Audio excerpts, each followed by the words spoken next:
So with priming done, we are now ready to start putting the top coats of paint on.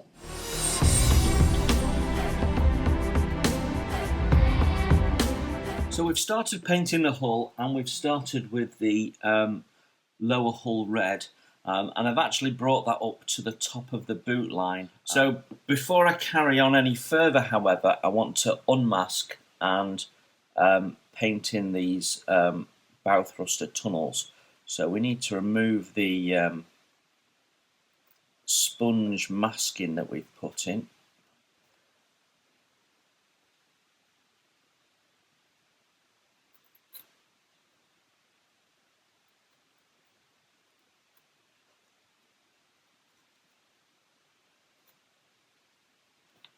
There we go. So we'll now paint this by hand with the brush. So we need to follow the same process to make sure that it's the same colour on the inside. So we do that by putting the primer down and then just recoating with the top red until we get a paint match. So this has now had 5 coats of paint. It's had a primer, it's had a brush paint of the carmine red to put a good base of paint down, and then it's had 3 thin airbrush layers down so that we get a uniform covering. Okay, so we'll start with the pink. Try not to put too much on my brush, but ideally I just want to do one single coat of the pink primer.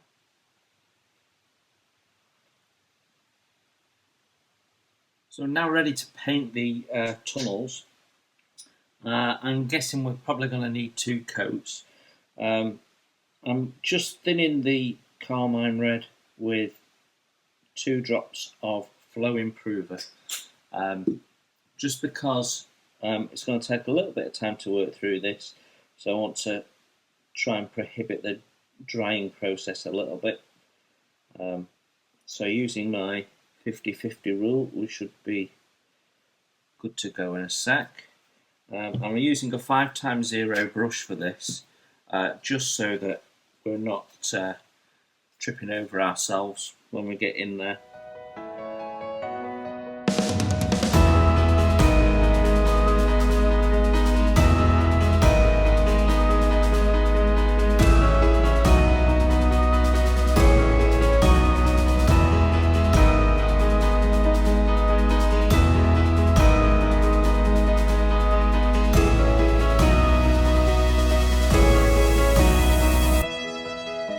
One thing to know about these doors is that they actually have zinc anodes on them. Just on the inside of the door there, two, one on each side, little round ones rather than the rectangular ones that you normally see, which we've put on the engine pods. Now, at this scale they're going to be hard to see, however I'm going to have a go at putting them on just with a blob of paint rather than making something. I think it'll make them visible, which should look nice. It's those sort of details that make a model come to life, in my view.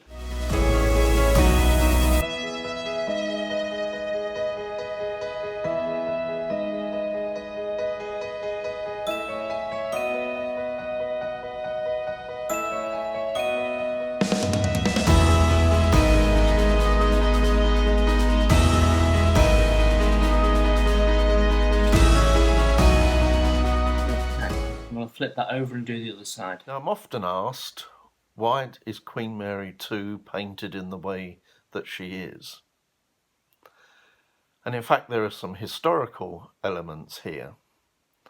First of all, when we go back to 1840 and Cunard's first ship, Britannia, she had a black hull, and the funnel is an interesting story in its own right. Because the ship was so small and the funnel was so close to the boiler, heat from the boilers going up the funnel would cause the paint to peel off. And so the story goes that in order to make sure there was a coating on the funnel so that it wouldn't corrode with all the salt spray and the heat, it was coated in an egg yolk wash. And that egg yolk wash baked onto the funnel and eventually turned it the bright red colour that we know as the Cunard red. Whether or not that story is true or not, I don't know, but it certainly would make sense and is a fascinating story. So the hull of the early ships was black, and that continued up to the mid-1960s when Cunard was building their new flagship, the Queen Elizabeth II. And they wanted that ship to be as groundbreaking as possible. And so they employed an industrial designer, James Gardner, and he developed various aspects of QE2's design, such as the novel shape of the funnel and dispensing with the Cunard colours on the outside of the funnel except for the windscoop, and the shape of the mast. But he also altered the hull colour, and rather than the really severe jet black, he used a very dark federal grey. And that's what we continue to use on Queen Mary 2 today. He also changed the colour of the superstructure on the boat deck, and he painted it a khaki brown colour. The lifeboat davits were painted black, and his idea here was that for the lifeboats to appear as if they were floating in mid-air. So seen from afar, the khaki superstructure and the black davits would disappear, and you'd just see the white of the lifeboats hanging. But Cunard dispensed with that sometime during the QE2's midlife, and we continue with the colour scheme that QE2 had at the end of her seagoing career. So we have the federal grey hull, the fully white superstructure, and the Cunard red funnel, which the red being extended around the full face of the funnel. So with the lower hull painted, I want to stop handling the hull as quickly as possible. With the model being so large, it's easy to damage and scratch the hull inadvertently. So what I want to do is put it on a stand before we continue to paint the hull. That'll make it much easier to handle. So the stand that comes in the kit it is a perfectly good stand, but it needs a little bit of attention before we can paint it and do anything with it. So you'll see here there's quite a large connection point here that comes to a dome that needs sorting. We've got a little bit of mould seam at each end of these raised bits here, and in the kit, in the bag, it's got one or two scratches. So we just need to get this nice and shiny. First thing I'm going to do is just remove any dust and debris, and then we can get into sanding this down. Now, what we want to make sure that we do is that we don't change we don't sand a small area and then cause some damage. So if we were to use, for example, a sanding stick on this, we could actually end up putting some damage on. So what we're going to do is use a flat emery board. So this is actually on a piece of plastic card. And when these things get worn out, you can actually peel this off the plastic card, and you've got some plastic cards you can use for various different tasks. So just going to take that down to start with. And now we've started sanding, might not pick up on the camera, I can see that there's actually a larger circle which is some form of moulding line on there, and it's slightly lower than the rest of this. So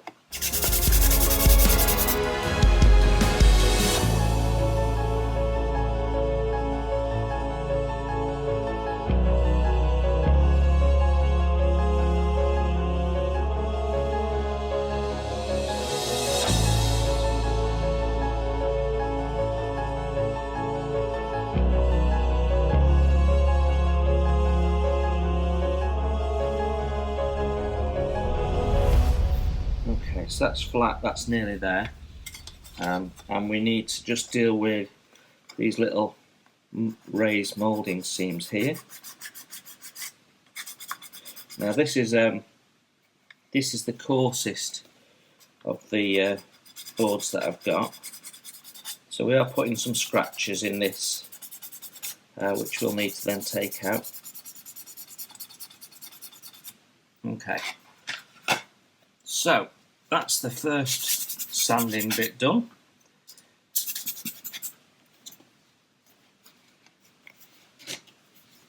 Okay, so we're now going to go on to the next grit down. And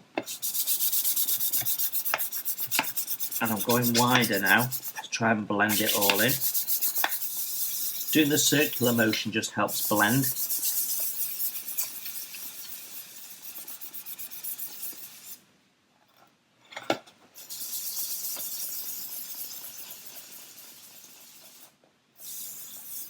Okay, that's feeling smoother now. Okay.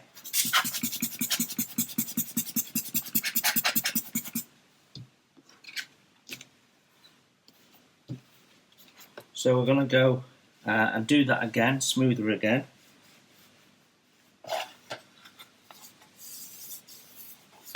This is now feeling nice and flat.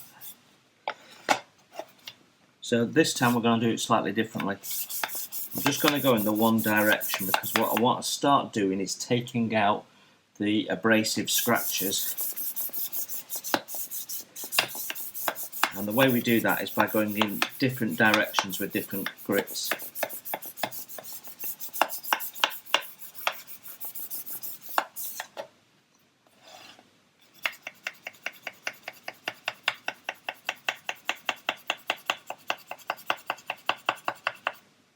Okay, so this is the last of these boards. This is a fairly smooth grit, but it's not a polishy one, so we've still got a little bit more to do. So we'll go in a different direction.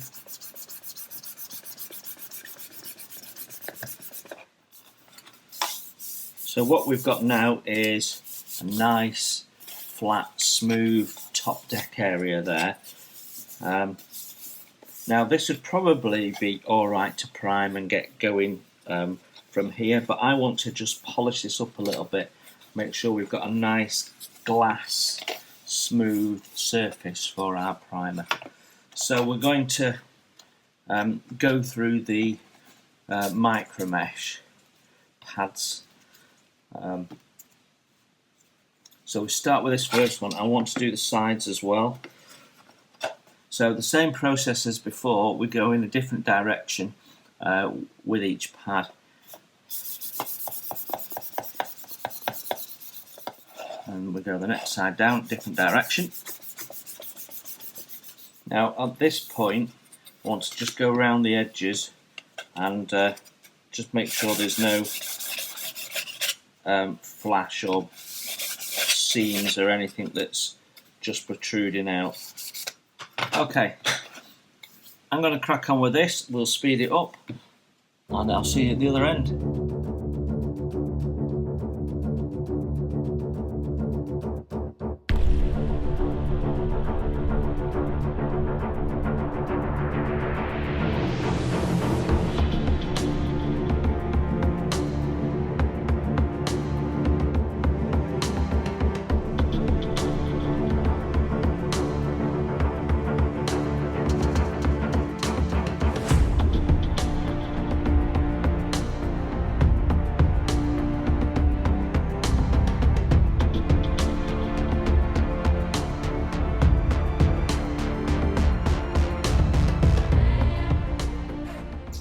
Right, so we're going to paint the base black, so I'm going to prime also in black.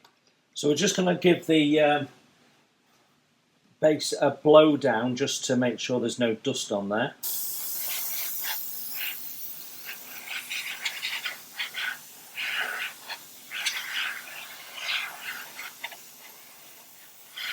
And there definitely was.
Okay, that looks good. Let's just get the brush cleaned up.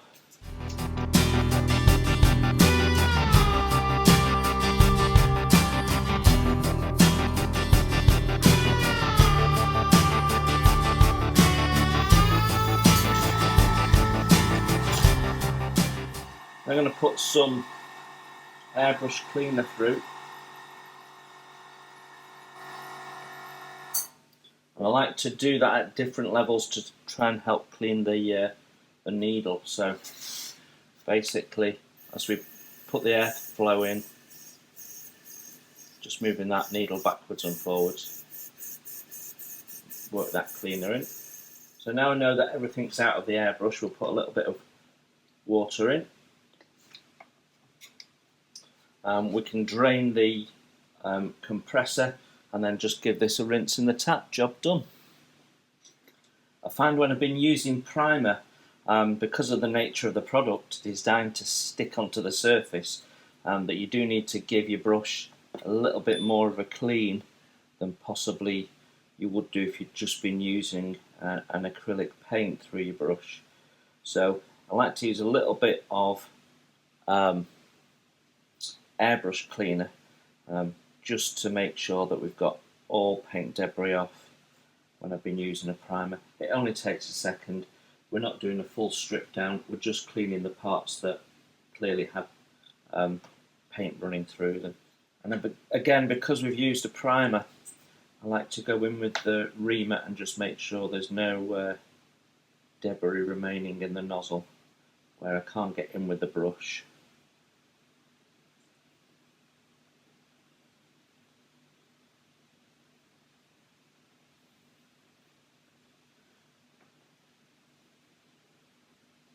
So as long as you've not had any issues with the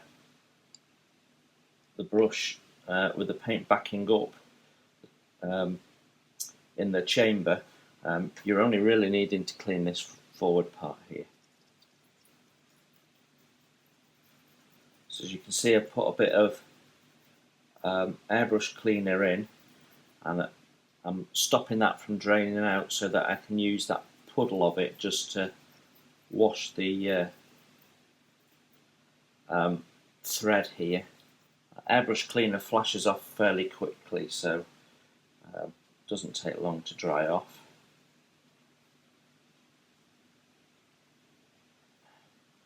So a quick check, pushing a little bit of tissue paper into that ring. I can see if there's any paint left on the seam, and there isn't, so that is job done for cleaning the airbrush. Right, we're ready to paint the stand with a top coat, and I want to do this black, but at the same time what I don't want it to do is to make the red of the lower hull become brighter red than it should be. So to do that, what we're going to do is tone the black down a little bit, and I'm actually going to use 71315 tyre black for this, which has a bit of a grey hue to it.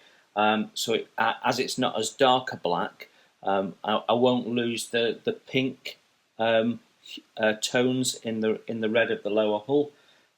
So that's what we're going to do, and see how that turns out. It's a little bit of a warm morning here this morning, so I'm going to put a couple of drops of flow improver. I actually put 3 into the chamber there. Now, because this is Model Air, I don't really need to thin it, but I like to just a little bit. So it's about 25% thinner is what I usually go with. I've not quite put that much in this time. Quite happy to mix that in the cup because I know it'll go through fairly well anyway.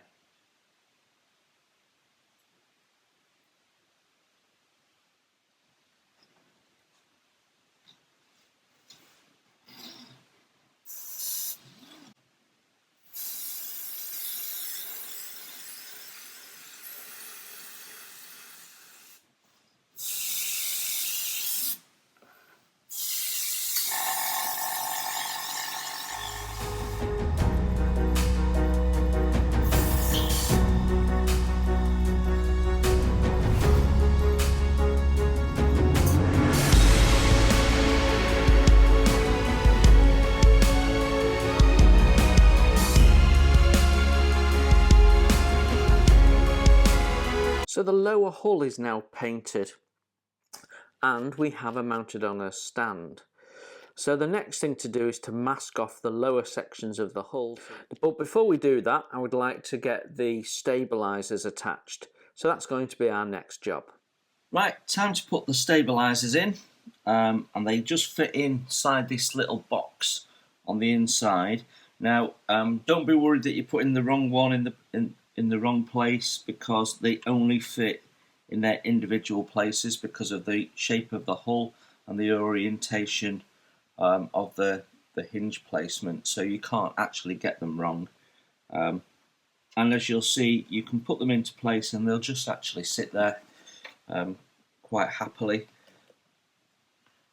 And I'm just going to use some liquid poly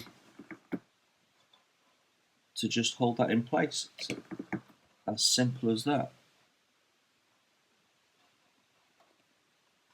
And we won't be touching these again, so we don't have to worry about any stresses on them. We can't get to them from the outside, so this little bit of liquid poly is more than enough to hold the part in place.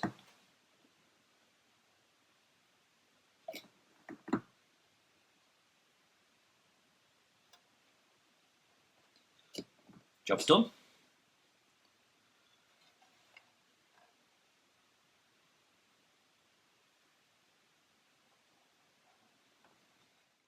So our next task is to paint the white upper parts of the hull. So I just want to remove any overspray from painting the lower hull, which means we've got to handle the hull quite a bit, and there's going to be a bit of dust around, and I don't want that getting onto the areas that we've just painted. So I find a quick and inexpensive way of masking a large area like that lower hull and the stand is to use cling film. So we're going to wrap some cling film around it and tape that down, and then we can get on with cleaning up the upper parts of the hull without worry that we're doing any damage or getting any debris on the bits that we've already completed. Traditionally, seafarers and ship owners have been very superstitious, and to help provide good luck for their ships, it's been the common practice for coins to be placed under the mast of a ship to give it good luck. And in the days of sailing ships, where the masts penetrated the decks and actually went down to the keel, these coins were placed on top of the keel, and the mast actually was stepped or stood on top of these coins. Now, modern day practice has been to place coins under the mast or inside the mast of a ship on the top deck. And certainly Carnival Corporation, with its various constituent companies like Carnival Cruise Lines, Holland America Line and Costa, they continue that tradition by having some coins set in a resin box that's inset into the base of the mast. Now, for Queen Mary II, Cunard decided that coins should be placed on top of the keel during the keel laying ceremony. And this took place on the 4th of July 2002. Now, of course, the 4th of July is a very important date because not only is it the anniversary of the American independence, but it's also the anniversary of Cunard's first sailing with their diminutive paddle steamer Britannia, which set sail from Liverpool on the 4th of July 1840. So with Queen Mary II, it was decided to place a £5 commemorative Golden Jubilee coin celebrating Her Majesty's Golden Jubilee, and also a 100 French franc coin on the keel. And this was done, and it was a big ceremony where the ship was really showcased for the first time. So there she is now masked off in the cling film. It doesn't need to be pretty. We're not masking off a paint line. We're just protecting the bottom part of the ship. So it just needs to be thrown on so that it's giving it some protection. That's all. So we can now go in and start rubbing down the areas where we want to spray the white. And then we'll properly mark that up and mask off, ready for doing the dark grey. So we're simply going to rub it down with a very, very fine abrasive. I mean, this is almost smooth, and just make sure that this surface is nice and smooth before we apply any primer.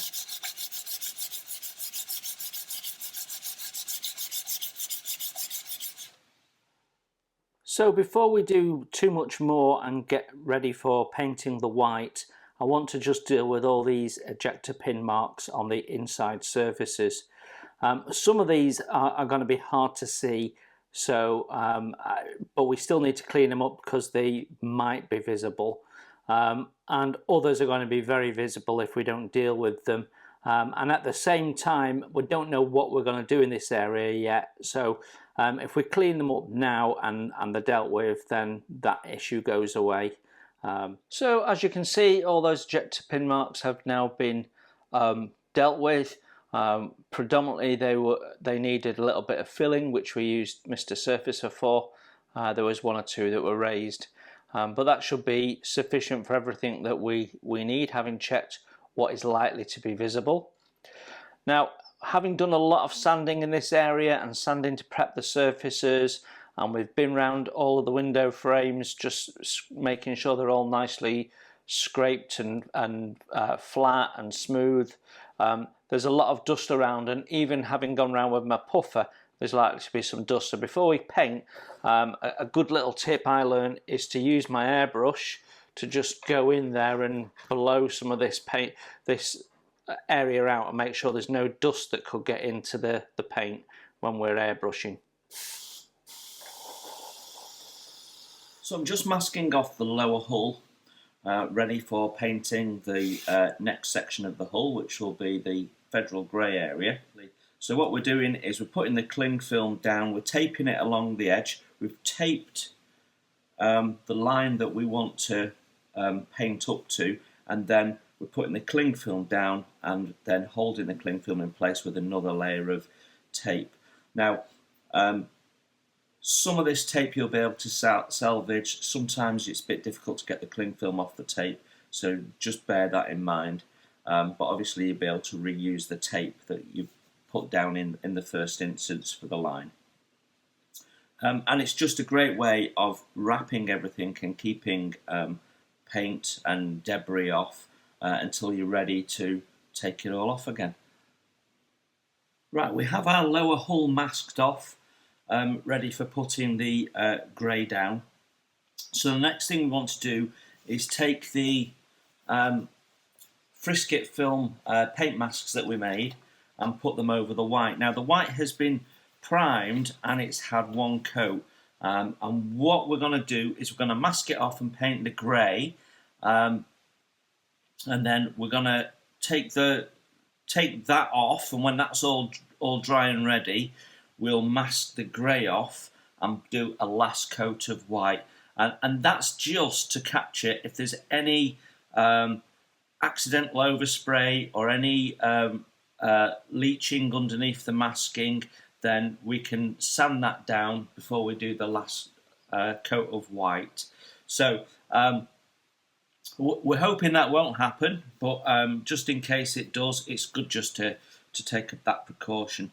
So we're going to start here on the starboard stern. So what we did, if you remember, is we wrote down where everything was. So I know that this one is the starboard stern.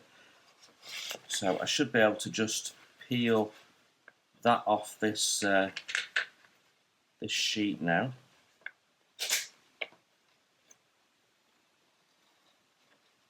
Right, so, and these masks have been on this this sheet for about, I don't know, 2 weeks maybe. So you can see how this doesn't lose its adhesive at all. So we have the stern masks on, so we can now move towards the bow, and we've put the bow mask on first because the next mask carries on up to that area there, and then we'll be able to tape right across the gap then.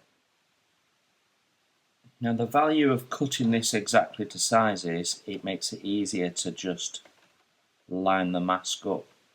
So we know that the top corner of this masking tape is the top corner of the part, so that helps me line up right from the start.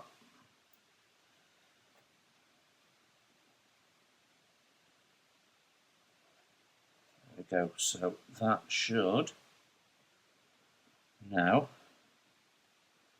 just fall into place. Great. And the beauty of this frisket film is that it doesn't lose its tack with handling. So if I don't get this square on, I've got as many times as I need to get it right. And we know that we cut the top edge of the tape to the top edge of the hull.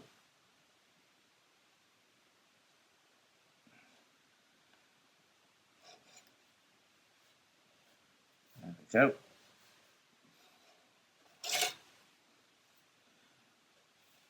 Perhaps a bit hard to see on camera, but that is now down. And I'm going to remove the masking tape.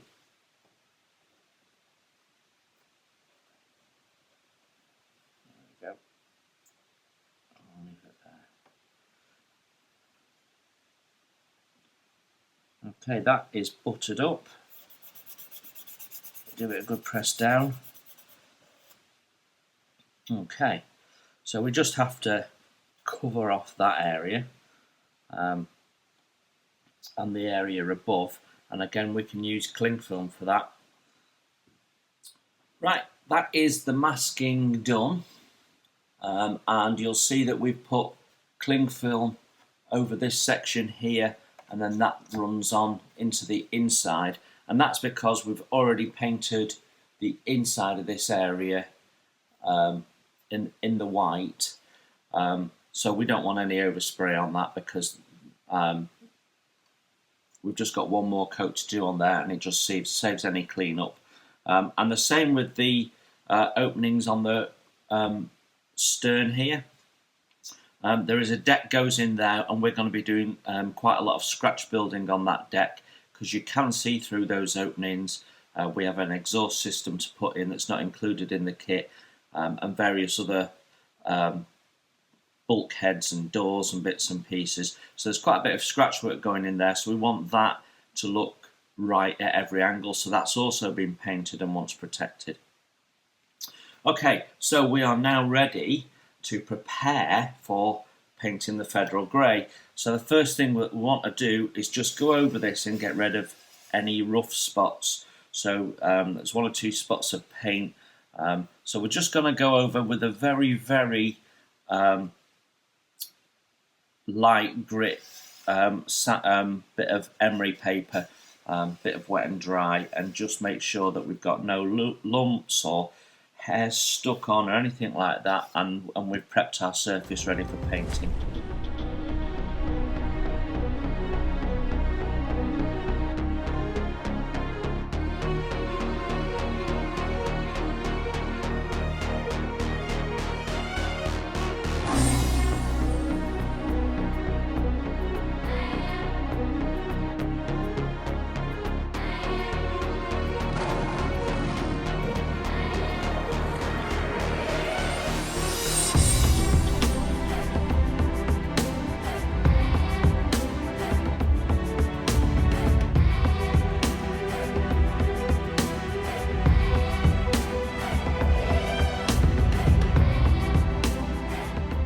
Whilst we're here, we can just make sure that we've got all our masking tape nicely trimmed to the edges, and we've not got anything that's going to get in the way of the paint.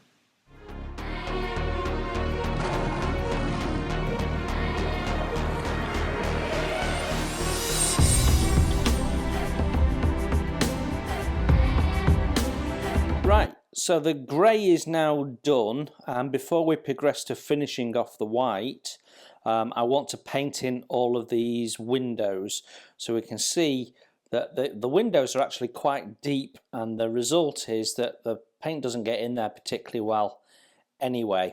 But what we're going to do is we're going to paint all the windows gunmetal, and then we can start adding layers of varnish once we've done the remaining top coats of the white.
So as well as painting the handrails in on these enclosed balcony windows, you can just see there, we also have a little bit of work to do around the anchor, which is that there, and around these sort of rope tie-off points.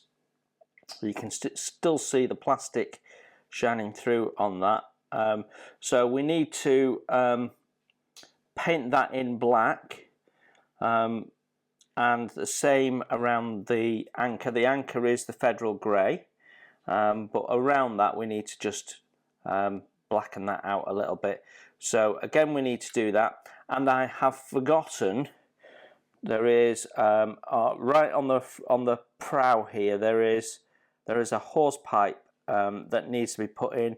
It's in line with these here because it's on that deck, so we need to just do that, and then we are ready for gloss coating that and covering the grey up and then finishing the white.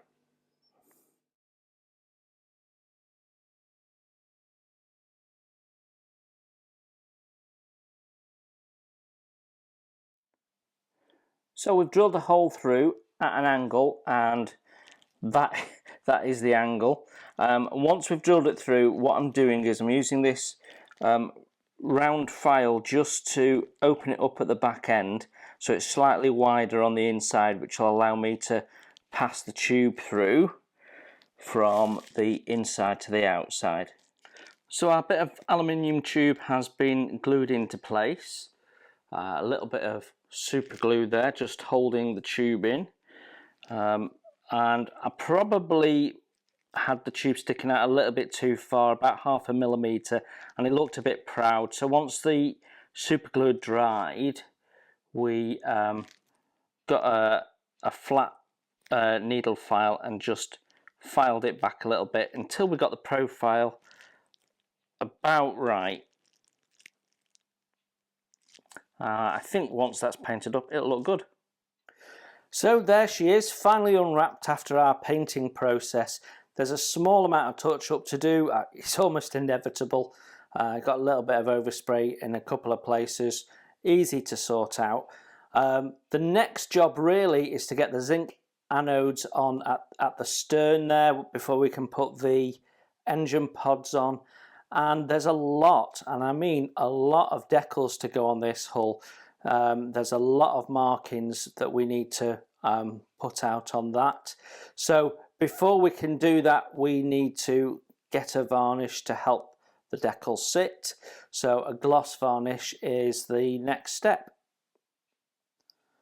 Right, we're about to gloss coat the QM2, and we're going to use the Galleria acrylic mediums. Two reasons why we're using this. Firstly, as a varnish, it works really well. It's easy to use, goes down well. The second reason is it's actually cheaper than the preferred varnish that I've used in the past, which was Vallejo's. So yeah, a win-win on that front. There is a downside, and that is the drying time. On the back of the bottle they recommend 24 hours. I don't think you need to leave it quite that long, but you certainly want to leave it overnight at least. A good 12 hours, I would say. So you're not going to use this for every task, because it will slow you down quite a bit, but for this big hull we definitely want to do that. So we're gonna chuck it down with the airbrush. I've been doing a bit of playing around, and 20 psi is about right. It spatters at a lower psi, and it pulls at a higher psi, so that's around about right, 20 psi. You can thin it with IPA or a nice clean water, a filtered water or distilled water. But with the gloss particularly, it's thin enough to just go through your brush, and it cleans through with water. So nice and easy on that front. So what we're going to do is we're going to put a gloss coat down. We're then going to put the decals on, and then we're going to do another varnish over the top, which on the lower hull will be a matte, and the boot line, water line, federal grey and white upperworks will all be in a satin. Right, that's enough talk, let's get it done. Good respirator is a must. This has resin in it, so you absolutely don't want to be breathing that in.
Well, that is it for this video.